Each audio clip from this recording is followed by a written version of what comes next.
Hi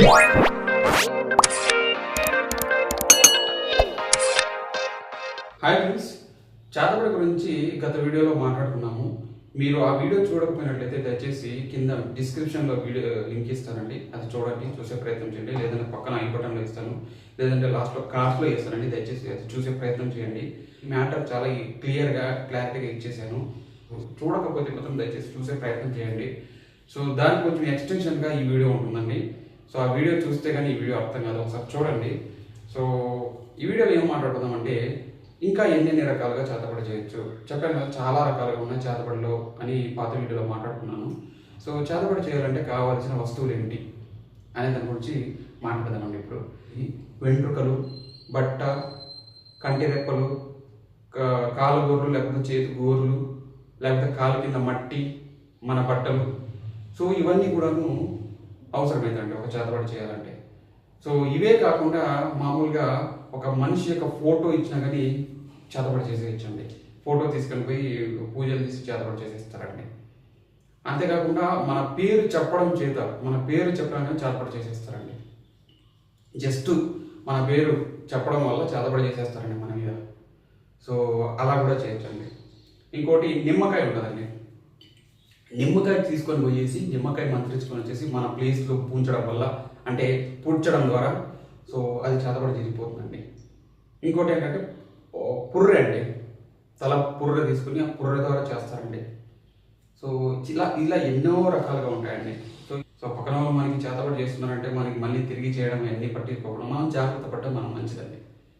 so ఇప్పుడు నా కేసే తీసుకుందామండి. అంటే నాకు సంబంధించి నాకు ఎలా చేశారు, నాకు ఎలా చేతబడి చేశారు దాని గురించి మనం మాట్లాడుకున్నామంటే, సో నాకు చేతబడి రకరకాలుగా చేశారు. అన్ని రకాలుగా ఏమేమి ఉన్నాయి అన్ని రకాలుగా ప్రయోగాలు చేసేసారండి. ఇప్పుడు నాకు చేతబడి చేసే వాళ్ళకి ఒక మాట చెప్తున్నాను. మీరు మీ పిల్లల్ని ఒక మంచి పొజిషన్లో పెట్టడానికో, మీ పిల్లల్ని పక్కన వాళ్ళకంటే ముందుగా తీసుకెళ్ళడానికో మీరు మా మీద మీరు చేతబడి చేశారు, ఓకేనా? మీకు పిల్లలు ఉన్నారు, మీ పిల్లల కోసం మీరు చేతబడి చేశారు, ఓకే, ఒప్పుకుంటాను. ఎందుకంటే మీరు తల్లి ప్రేమ తండ్రి ప్రేమ ఉందనుకుందాం. ఫర్ ఎగ్జాంపుల్, మీరు మీ పిల్లలు అంటే చాలా ఇష్టం ఉండొచ్చు, మీరే ముందుకు వెళ్ళిపోయినట్టు, అంటే నా పిల్లలు మంచిగా పొజిషన్లో ఉండేది అనేది మంచి ఉద్దేశమే, అది మంచి ఉద్దేశం అనుకున్నాం. కానీ పక్కన వాళ్ళకు కూడా పిల్లలు ఉంటారు, పక్కన వాళ్ళ పిల్లలు కూడా తల్లిదండ్రులు ఉంటారు, వాళ్ళకి ఆశలు ఆశయాలు ఉంటారనే విషయాన్ని మీరు మర్చిపోయారు కదా. సో వాళ్ళకున్న ఆశయాలు, వాళ్ళకున్న ఎమోషన్స్, వాళ్ళకున్న కష్టాలకి ఆ ఫీలింగ్స్ విలువ లేదా? ఎంతసేపు మీది మీది మీది మీ డబ్బానేనా? మీ డబ్బానే కొట్టాలా ప్రతిసారి? మీకే భజన చేయాలా? మీ ఒక్కరికే నాకు కష్టాలు ఉంటుంది, వేరే వాళ్ళకి కష్టాలు ఉండవు. ఎంత కష్టపడ్డాం మేమంటే పక్కన వాళ్ళు కూడా కష్టపడి ఉంటారు. పక్కన వాళ్ళు కష్టపడుకుంటేనే వాళ్ళు ఎంతో కొంత ఒక రూపాయి వస్తుందా వాళ్ళకి? పక్కన వాళ్ళ కష్టాలు కూడా మీకెందుకు అంత విలువ లేదు? పక్కన వాళ్ళ కష్టానికి మీకు ఇచ్చే విలువ పక్కన వాళ్ళు కూడా విలువ ఇవ్వాలి కదా. మీరు పక్కన వాళ్ళకి విలువ ఇచ్చినప్పుడే కదా మీకు విలువ పెరుగుతుంది. పక్కన వాళ్ళకి విలువ ఇవ్వడం, పక్కన వాళ్ళు తొక్కేయాలని చూస్తుంటే మీకెందుకు విలువ ఇస్తారు? ఎందుకు విలువ ఇవ్వాలి? మీకెందుకు భయపడాలి? ఎందుకు భయపడాలి? మీరేమైనా జనాల్ని ఉద్ధరిస్తున్నారా? మీరేమైనా జనాలు ఉద్ధరిస్తున్నారా? జనాలు మీరేమన్నా ఎకరాలు దానం చేశారా? లేదు కదా. మీరేమైనా దానం చేశారా? జనాలకి పరోపకారం చేశారా? ప్రజలకు ఏమైనా ఉపయోగం పని చేశారా? లేదే. నేను కష్టపడ్డాను ఎవరి కోసం కష్టపడాను? నీ కోసం కష్టపడాలి, నీ ఫ్యామిలీ, నీ పిల్లల కోసం కష్టపడ్డారు. మీ గురించే డబ్బా కొట్టాలి, మీ గురించే గొప్పలు, మీకు దండాలు పెట్టాలంటే ఎట్టా ఎట్ట ఎట్ట ఎందుకు పెడతారు? మీ గురించి ఎందుకు దండం పెడతారు? సో ఎంతసేపు మీకే డబ్బా, మీ కష్టాలే మీదే చెప్పుకుంటూ ఉండాలా? అలా చెప్పుకోకపోతే, అలా మీ దగ్గర రాకపోతే మీరు చేతబడి చేస్తారు. ఎంతమందిని చేతబడి చేశారు నాకు తెలీదా? మన ఊళ్ళో ఎంతమందికి చేతబడి చేశారు విషయం నాకు తెలీదా? ఎంతమందిని చంపేశారు, ఎంతమంది ఊర్లలో నుంచి వెళ్ళిపోయేలా చేశారు నాకు తెలీదా? అవగాహన లేదనుకుంటున్నారా మీరేమన్నా? ఎంతమందికి అన్యాయం చేశారో నాకు తెలీదా? మోసం అనేది మీకు ఈజీ. ఇట్లా చేసేస్తారు మీరు మోసం, చేతబడి ఇలా చేసేస్తారు. సో అది చాలా ఈజీ పని అండి, చెప్తాను మీకు. అది చాలా ఈజీ పని. కష్టపడ్డం చాలా కష్టం అనుకోండి, ఫర్ ఎగ్జాంపుల్, దాన్ని కొంచెం పక్కన పెడదాం. మోసం చేయడం చాలా ఈజీ, చేతబడి చేయడం చాలా ఈజీ. చంపడం చాలా ఈజీ, కొట్టడం చాలా ఈజీ, బాధ పెట్టడం చాలా ఈజీ. కష్టమైన పనులు ఇంట్లో చెప్పనా? కష్టమైన పని ఏంటంటే ఒక మనిషిని సహించడం, భరించడం, ఒక మనిషికి ప్రాణం పోయడం, సహాయం చేయడం. ఒక మనిషికి సహాయం చేయాలంటే గుండె కావాలి. ఒక మనిషికి సహాయం చేయాలంటే మనసులో ఒక ఆలోచన ఉండాలి. అరే వాడు మనలాంటి మనిషే కదా అని ఒకరికి సహాయం చేయాలంటే మనసు ఉండాలి. అది చాలా కష్టమైన పని, నిజం చెప్తున్నాను, చాలా చాలా కష్టమైన పని. ఒక మనిషిని భరించాలంటే చాలా చాలా కష్టమైనది. ఎందుకంటే మీరు ఒకరే కాదు, మనసు పక్కన కూడా మనుషులే. మీకు ఎన్ని ఎమోషన్స్ ఉన్నాయో పక్కన కూడా అన్ని ఎమోషన్స్ ఉన్నాయి. మీకు ఎన్ని థాట్స్ ఉంటాయి దానికి ఎక్కువే ఉన్నాయి పక్కన కూడా థాట్స్. మిమ్మల్ని చంపడము లేకపోతే మిమ్మల్ని చదవడం చేయడము చాలా ఈజీ పని వాళ్ళకి, చాలా ఈజీ పని. అట్లా ఈజీ పనులు వాళ్ళు చేయరు, వాళ్ళకి కష్టమైన పనులే చేస్తారు. అందరూ చేసే పనులు చేయరు, వాళ్ళకి కష్టమైన పనులే చేస్తారు. మీరు ఎప్పుడూ కూడాను మీరు ఈజీ పనులు ఈజీగా చేస్తారు. మోసం చాలా ఈజీ, మోసం చాలా ఈజీ, బాధపడడం చాలా ఈజీ, అన్యాయం చేయడం చాలా ఈజీ, చేతపడి చేయడం చాలా ఈజీ, వెన్నుపోటు పడడం చాలా చాలా చాలా ఈజీ. ఒకసారి పక్కనోడికి సహాయం చేసి చూడు, అది ఎంత కష్టం తెలుస్తుంది. నీకు వేరే వాళ్ళకి సహాయం చేయాలన్నప్పుడు నీకే సమస్య ఉన్నప్పుడు నీకే ఏదైతే సహాయం చేసినా అదే సహాయం నీకు కావాలన్నా కానీ పక్కనోడికి సహాయం చేసే అంత ఇది ఉందా, అంత ధైర్యం ఉందా నీకు, అంత బలం ఉందా, అంత శక్తి ఉందా నీకు? పక్కనోడికి సహాయం చేసే అంత శక్తి ఉంది నీ దగ్గర. అది నిజమైన బలం, అది నిజమైన. పక్కనోడికి చేతబడి చేసి చంపేయడము లేకపోతే పక్కనోడిని చంపేయడము, పక్కనోడిని తొక్కేయడము ఇవన్నీ అది బలహీనత. అది బలాలు కాదు, అవి బలాలు కాదు, అవి బలహీనతలు. సహించడం, భరించడం, ప్రేమించడం, సహాయం చేయడం ఇవన్నీ కూడా చాలా చాలా కష్టమైన పనులు. ఒకసారి ట్రై చేస్తాడు, కష్టమైన పనులు కూడా ఒకసారి ట్రై చేస్తాడు, అది ఎంత కష్టమో నీకు అర్థమవుతుంది. మనకంటే మనకు శక్తి ఉంటుంది అనుకోండి, మనకంటే 10 రెట్లు శక్తి ఉన్నటువంటి ఏదైనా ఒక పని చేస్తూ ఆ పని చేస్తే నీకు తెలుస్తుంది, అరే నేనెంతున్నానని చెప్పేసి నీ బలం నీకు తెలుస్తుంది. నీకంటే నీ శక్తి కంటే చాలా తక్కువ శక్తి ఉపయోగించేటువంటి పనులు చేస్తే నీకు గర్వపడడం నేర్చుకుంటావు. నీకంటే కష్టమైన నీకంటే 100 రెట్లు నీ కెపాసిటీకి మించి పనులు చేసినావంటే నీ శక్తి విలువ తెలుస్తుంది. నీవు ఒదిగి ఉండడం నేర్చుకుంటావు. నీకంటే ఈజీగా ఉండే పనులు చేసినావంటే నీకు గర్వం పెరుగుతుంది. అంతే, గర్వం పెరిగి పక్కనోడెంత, వాడంత, వీడెంత, వాడిని తొక్కేద్దాం, ఒకరిని చంపేద్దామని ఇట్లాంటివన్నీ చాలా ఈజీ పనులు. కష్టమైన పనులు కూడా నువ్వు ట్రై చేయడం నేర్చుకో. ఒకసారి ట్రై చేసి చూడు, నీకే అర్థమవుతుంది. అప్పుడు అర్థమవుతుంది నా విలువ ఏంటని, నేనేంటో నీకు అర్థమవుతున్నాను. అంతవరకు నీకు అర్థం కాదు. మీ పిల్లలకి మీకు ఉన్న ఇది పక్కన వాళ్ళ పిల్లలకి, పక్కన వాళ్ళ తల్లిదండ్రులు కూడా ఆశలు, ఆశయాలు వాళ్ళకు కూడాను ఉంటాయి. మీకంటే ఎక్కువే ఉంటాయి. ఎందుకంటే వాళ్ళు మీకంటే ఎక్కువగా కష్టపడి ఉంటారు, మీకంటే ఎక్కువగానే ముందుకు పోయి ఉంటారు. వాళ్ళకు కూడా ఉంటాయి. మీ కష్టాలకే కదా ఫీలింగ్స్ ఉంటాయి, వాళ్ళకు కూడా ఉంటాయి. ఓకే, మా తల్లిదండ్రులు మాకు కష్టం నేర్పించారు, మాకు బతికించడం నేర్పించాడు, బతకడం నేర్పించారు. చెడిపోమని చెడుపు నేర్పలేదు మాకు. ఒకరిని చెడపమని చెప్పేసి చెప్పలేదు మాకు. ఒకరిని బతికించడం నేర్పించారు, మేము బతకడం నేర్పించారు. ఓకేనా?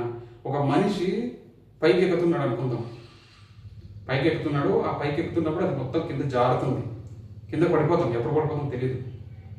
అటువంటి సమయంలో పక్కనోడు కూడా వచ్చేసి నేను కూడా పైకి ఎక్కుతా అంటాడు. అప్పుడు పక్కనోడు చేయి పట్టుకొని మనమే పైకి ఎక్కలేము. అలాంటిది పక్కనోడు పైకి చేయి పట్టుకొని పైకి తీసుకెళ్ళడం అనేది ఎంత కష్టము. అలా చేసి ఒకసారి చేసి చూడు, ఒకసారి నీకు అర్థమవుతుంది. కష్టం విలువ ఏంటో నీకు అర్థమవుతుంది, పక్కనోడి విలువ అర్థమవుతుంది. ఒక మనిషిని చంపడం చాలా చాలా చాలా ఈజీ పని. మీరు అనుకుంటారు ఒక మనిషిని చంపడము, ఒక మనిషి ఇబ్బంది పెట్టడము చాలా చాలా ఈజీ పనులు. అవి చాలా కష్టమైన పని కాదు. నిజం. నన్ను ఎంతో ఇబ్బంది పెడితే, ఎంతో బాధపడితే తప్పించి నేను రివర్స్ అవ్వను. మ్యాక్సిమం నేను ఎవరికి రియాక్ట్ అవ్వను. నా పని నేను చేసుకుంటా ఉన్నాను. నేను తిట్టినా కానీ నేను పట్టించుకోను. టు బి వెరీ ఫ్రాంక్, నేను పట్టించుకోను. నాకు ఎంతో ఇబ్బంది పెడితే, ఎంతో టార్చర్ పెడితే కానీ నేను రియాక్ట్ అవుతాను. అది నా క్యారెక్టర్. నేను ఎక్కువగా ఎవరికి వెంటనే రిప్లై ఇవ్వను. నువ్వు నన్ను తిట్టినా కానీ, అమ్మ నా బుద్ధులు తిట్టినా కానీ నేను పట్టించుకోను. అది నేను తీసుకుంటే కదా నాకు వస్తుంది. నాకు ఎంతో ఇబ్బంది పడి నేను బాధపడితే కానీ నేను అప్పుడు నీకు రిప్లై ఇస్తాను. నేను చాలా ఇబ్బంది పడ్డాను, చాలా బాధపడ్డాను. సో నేను ఒకసారి ఆలోచించడం మొదలు పెడితే మీకు ఇబ్బంది. మీరు 24/7 నా గురించి ఆలోచిస్తున్నారు. నేను ఒకే ఒక్కసారి ఆలోచించినా కానీ మీకు ఇబ్బంది. మీరు నెక్స్ట్ ప్లాన్ ఏంటి? నన్ను చంపేయడము, లేకపోతే నాకు ఏదో ఇబ్బంది కలిగించడం. ఇదే కదా మీ నెక్స్ట్ ప్లాన్. ఎందుకంటే నేను అన్నీ కూడా చెప్పేస్తుంటాను, నేను అన్ని నిజాలు మాట్లాడుతున్నాను అనా. సో నిజాలు మాట్లాడితే ఇష్టం ఎక్కువ. సో అందుకని చెప్పేసి నన్ను చంపేస్తే ఒక పీడ పోతుంది. అంతే కదా మీ ప్లాన్ నెక్స్ట్ ప్లాన్ అంతే. సో నాకు కూడా ప్లాన్స్ ఉంటాయి, నాకు కూడా తెలివితేటలు ఉన్నాయి.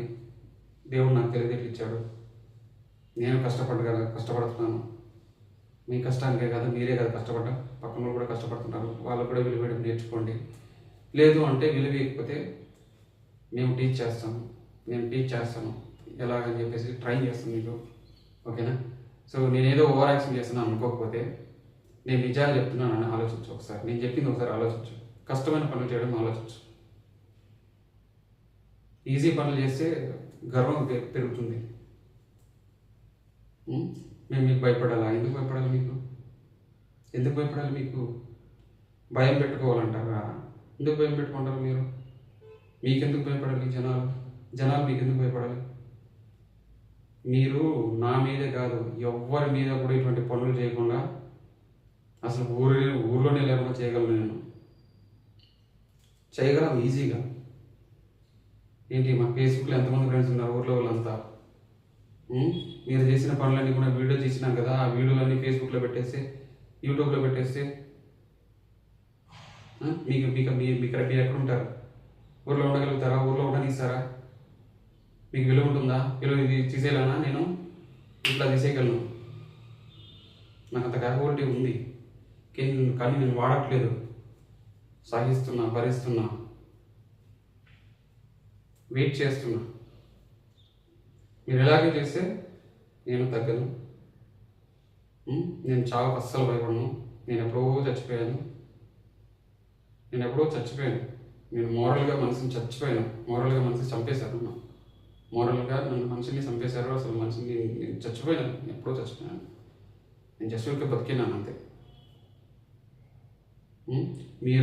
మీరెంత చేస్తారో అంత చేయండి. మీరెంత ఇస్తారో అంత ఇవ్వండి. నేను తీసుకుంటా. మీరు అవమానిస్తే తీసుకుంటా, మీరు బాధ పెడితే తీసుకుంటా, మీరు కష్టపడితే తీసుకుంటా. కానీ అన్నీ కూడా వడ్డీతో సహా ఇస్తా, తిరిగి ఇస్తా. To be very frank, I'm sure. ఖచ్చితంగా మీకు ఇస్తాను, తిరిగి ఇస్తాను. మీకు వడ్డీతో సహా ఇస్తా. ఓకేనా? మీరు నాకు ఇబ్బంది పెడితే తీసుకుంటా, బాధ పెడితే తీసుకుంటా, కష్టాలు పెడితే కష్టం కూడా తీసుకుంటా. మీరు నన్ను పొగిడినా తీసుకుంటా, తిరిగి ఇస్తా, వడ్డీతో సహా తిరిగి ఇస్తా. నాకు అన్నీ గుర్తుంటాయి. ఏం గుర్తులేవని కదా, అన్నీ గుర్తుంటాయి. అన్నిటికీ సమాధానం చెప్తా. టైం వస్తుంది అందరికీ. నీకు టైం వచ్చింది కదా, నీకు అప్పుడు టైం వస్తుంటుంది కదా. ఈ టైం లేకపోయినా ఎదుటి వాళ్ళని తొక్కేసేసి ఏదో చేతపడి చేసేసి పైకి వస్తుంటారు కదా. నేను చేతపడి చేయకపోయినా, నాకు చేతపడి నేర్పలేదు, మా అమ్మ నాన్న నాకు నేర్పలేదు చేతపడి. నేను చేతపడి నేర్చుకోలేదు. నేను నేర్చుకోవడానికి బ్రతుకుబడి. బడిలో చదువుకున్నా, బతికించడం నేర్చుకున్నా, బతుకునివ్వడం నేర్చుకున్నా. నేను బతకడం నేర్చుకున్నా. నేను చెడపడం నేర్చుకోలేదు. చెడపను, అది నాకు అలవాటు లేదు, నాకు అవసరం లేదు. మీరు ఇలాగే నా మీద దాడి చేస్తే నేను తిరిగి దాడి చేయను. మీరు ఏదైతే దాడి చేస్తారో దాన్ని చూపించేస్తా. అందరికీ చెప్పేస్తా, అందరికీ చూపించేస్తా. చూపిస్తే అర్థమైపోతుంది అందరికి. మీకు అదేంటండి, మీ గొప్పతనం ఏంటి అర్థం అవుతుంది. ఓకేనా? సో మీరేంసేపు నేను ఎంతసేపు ఓవర్ యాక్షన్ చేస్తున్నాను అవసరమా అని అనుకోవచ్చు మీరు. అవసరమే. నాకు చాలా ఇబ్బంది పెట్టారు, చాలా కష్టాలు పెట్టారు. అవన్నీ ఒక్కొక్కటి చెప్పానంటే మీకు దిమ్మ దగ్గర బొమ్మ కనబడుతుంది. మీరు చేసే ఏదో పనులు ప్రతి ఒక్కటి నేనేమన్నా మీ కింద నేనేం పని చేయట్లేదు. నేను మీరు చెప్పిన పని చేయట్లేదు, లేకపోతే మీరు పెట్టింది నేను తినట్లేదు. మీరు నాకు మీ నెల ఇంత డబ్బులు ఏమి ఇవ్వట్లేదు, లేకపోతే ఎంతో కొంత డబ్బులు ఇవ్వట్లేదు నాకు, లేకపోతే 10 ఎకరాలు నాకు రాసి ఇవ్వలేదు, 10 ఎకరాలు నాకు ఇవ్వలేదు. మీకు మాట వింటానుకో, మీ కింద ఉండడానికో. ఎందుకు మీ మాట వినాలి? ఎందుకు మీకు భయపడాలా? ఎందుకు భయపడాలి మీకు? భయపడట్లేదా? చేతపడ చేస్తాను అంతే కదా. సరే, నువ్వు కొడతావు అంటే మీ ఊరికే ఉంటారా? పక్కన ఊరికే ఉంటారా? తిరిగి కొట్టలేరా? వాళ్ళకి శక్తి లేదనుకుంటున్నారా? కొట్టాలనుకుంటే కొట్టండి, మళ్ళీ తిరిగి ఇస్తాను నేను ఇస్తాను పర్టికులర్గా నేను ఇస్తాను.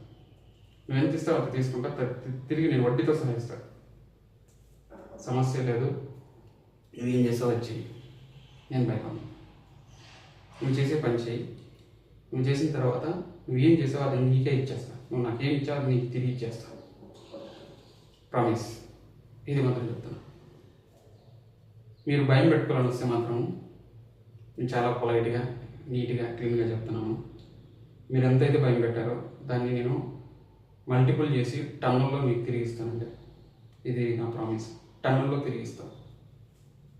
భయపడకండి. మీరు ఎంత భయం ఇస్తారో అంతే భయాన్ని నేను టన్నుల్లో తిరిగి ఇస్తాను. ఇది నా ప్రామిస్. మీకెన్ని కష్టాలు పడ్డారో పక్కన కూడా అన్నీ కష్టాలు పడి ఉంటారు. మీ కష్టాలకి పక్కన వాళ్ళు విలువ ఇవ్వాలని మీరు కోరుకుంటున్నారు కదా, పక్కన వాళ్ళ కష్టాలు కూడా మీరు విలువ ఇవ్వాలి, వాటికి రెస్పెక్ట్ ఇవ్వాలి.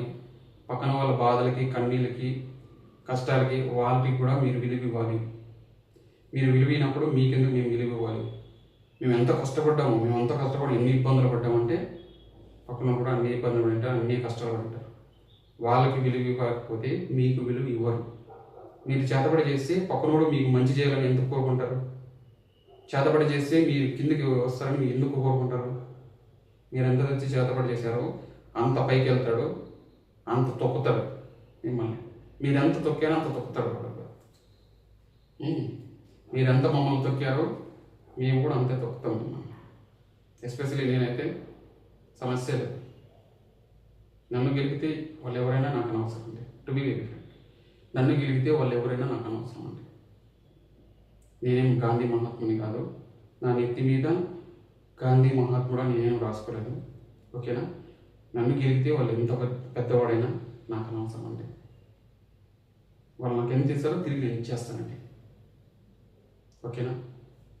కానీ ఎదుటివన్నీ చెడపే అలవాటు లేదు నాకు. మా నాన్న నాకు అది నేర్పలేదు. మా నాన్న నాకు బతుకు నేర్పాడు, బతుకుని కూడా నేర్పించాడు. మా అమ్మ నాన్న నాకు ఏం నేర్పారో అది నేను నేర్చుకున్నాను. మా అమ్మ నాన్న నాకు చెడుపు నేర్పలేదు, నేను ఆ చెడుపు నేర్చుకోలేదు. నాకు అవసరం లేదు. మమ్మల్ని మా జోలికి వస్తే మాత్రం మేము వదలము. ఓకేనా? నేను మమ్మల్ని చంపేస్తామని అంటారు కదా, చంపేయండి. నువ్వు నన్ను చంపేసినా కానీ అది తిరిగి నీకే వస్తుంది. మీకు ఎంత నెట్వర్క్ ఉందో దానికి డబుల్ ట్రిపుల్ నెట్వర్క్ నాకు ఉంది. నాకు నెట్వర్క్ ఉంది. మీకు ఎంత నెట్వర్క్ ఉందో దాని డబుల్ ట్రిపుల్ నెట్వర్క్ నాకే ఉంది. మీరు ఒక్కరే కాదు. ఓకేనా? సో ఇది విషయం అండి. ఉంటాను. మీరేమైనా కానీ ఉంటే మీరు చూసుకోండి. No problem. మీరు చేసుకోండి, ఏది కావాలంటే అది చేసుకోండి. నేను నా సైడ్ నుంచి ఎంత ఇవ్వాలో అంత తిరిగిస్తాను మీకు. అర్థమైందా? ఓకే. సో ఇప్పుడు నాకు వీడియోలు ఉన్నాయి. ఆ వీడియోలు తీసి మీరు పెట్టవచ్చు. వెయిట్ చేస్తున్నా. మిమ్మల్ని ఇబ్బంది పెట్టడం ఎందుకని ఆగుతున్నా, సహిస్తున్నా, భరిస్తున్నా. ఓకేనా? లేదు ఇలాగే చేశానంటే మాత్రం నేను ఎంత ఇవ్వాలో అంత ఇచ్చేస్తాను, తిరిగి ఇచ్చేస్తాను. మీరు నాకు ఎంత ఇచ్చారో అంత తిరిగి ఇచ్చేస్తాను నేను. ఓకేనా?